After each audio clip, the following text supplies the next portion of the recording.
What I'll be doing is to share with you the experiences that we have gathered over 20 years of engagement in rain-fed semi-arid areas of India, how we've been organizing communities to harvest rainwater wherever they live, and how to use it. And given the topic of the day, I will, of course, focus more on the water issue, its augmentation and its use, in the context of climate change. Who we are. We are an NGO working in 6 states. We began with doing watershed development, and today we are in about 700,000 hectares with our partners in over 1,000 villages doing watershed development. We are also a group of 3 organizations doing different things.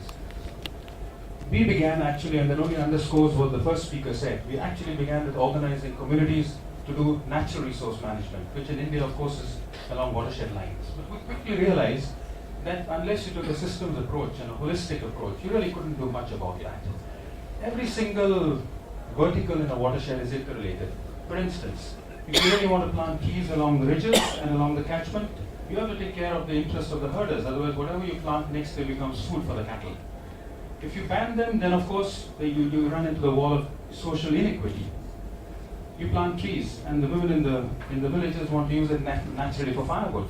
Unless you address their energy requirements, there's no way you're going to be able to plant trees.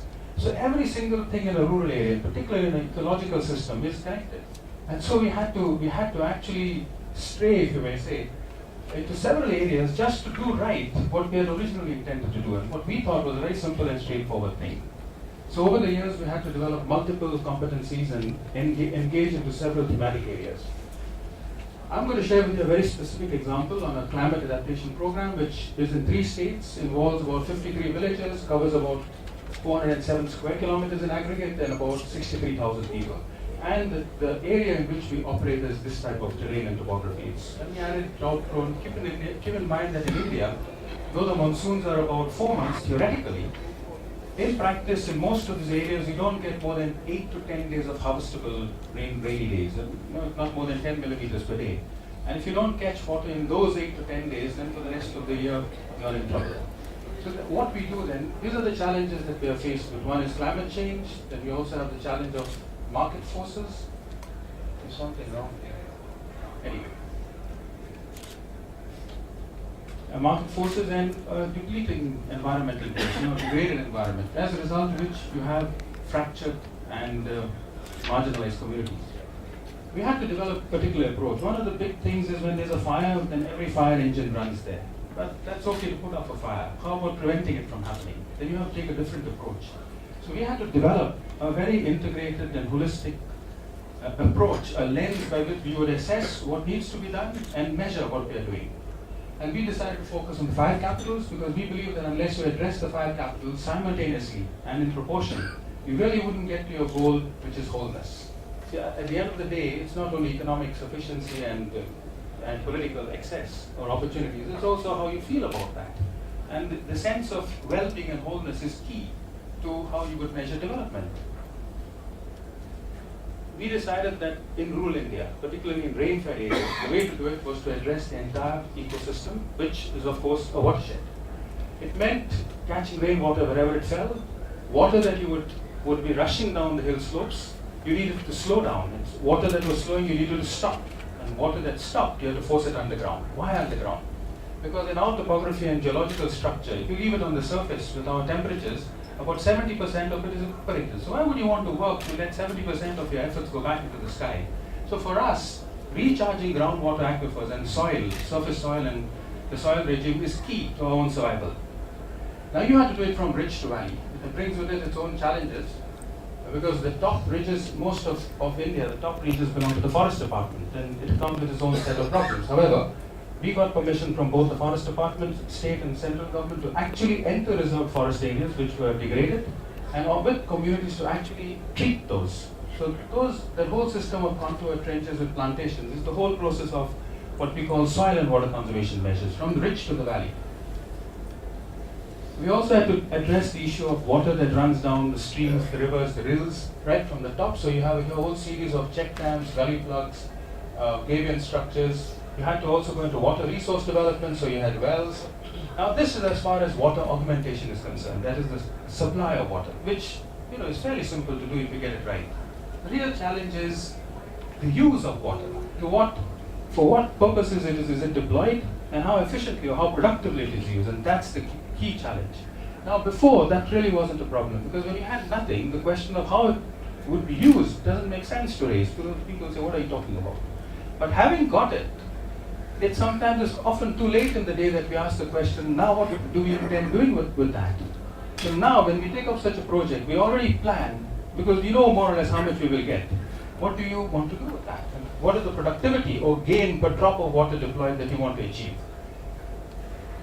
So I'm now going to focus on one aspect of that, which is adaptive sustainable agriculture. And as you know, 80% of water harvested goes into agriculture.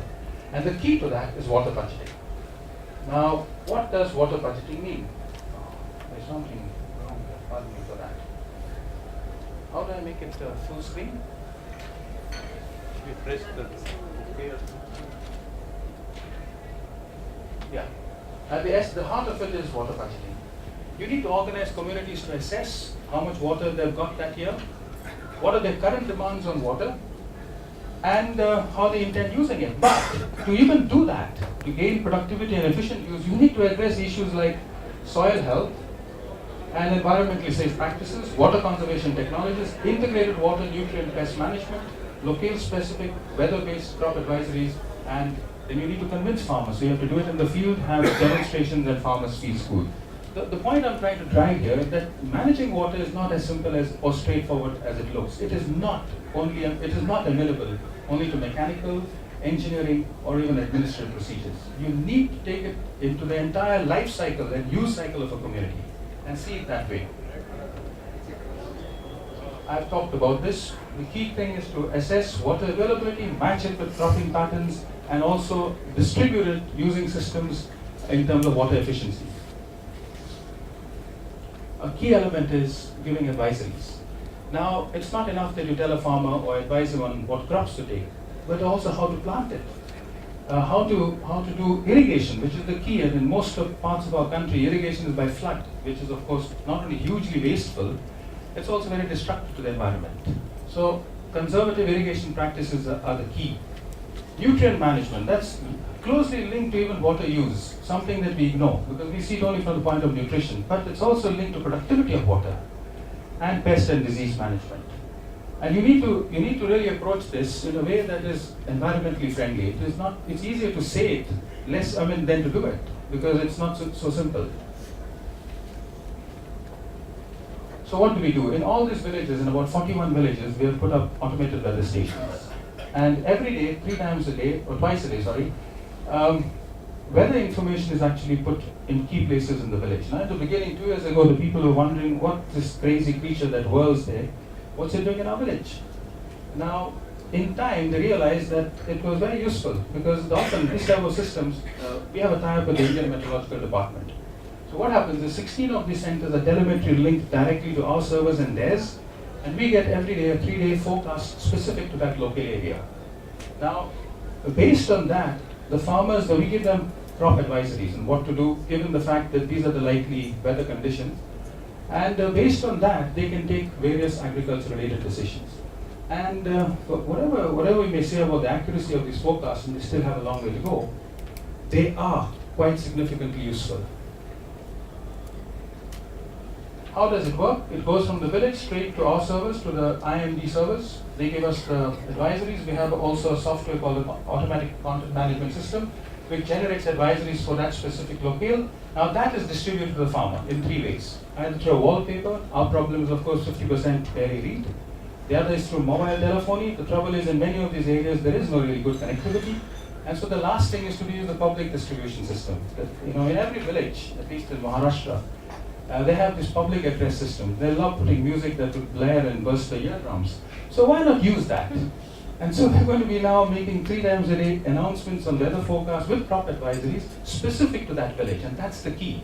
If a farmer is not growing tomatoes and you give information on maize, if a farmer is growing tomatoes and you give information on maize, he's going to switch off permanently from you. So you need to have detailed information about what crops each farmer is growing in that area. So when we do this shotgun approach of giving advisories, the farmers either switch off the phone or they switch off you completely. They say, what's in it for me? So there's a lot of hard work that has to be done before even we can use technology meaningfully. These are agro-advisories, which is linked to various weather conditions. Now, this is all fine. This is science and its application.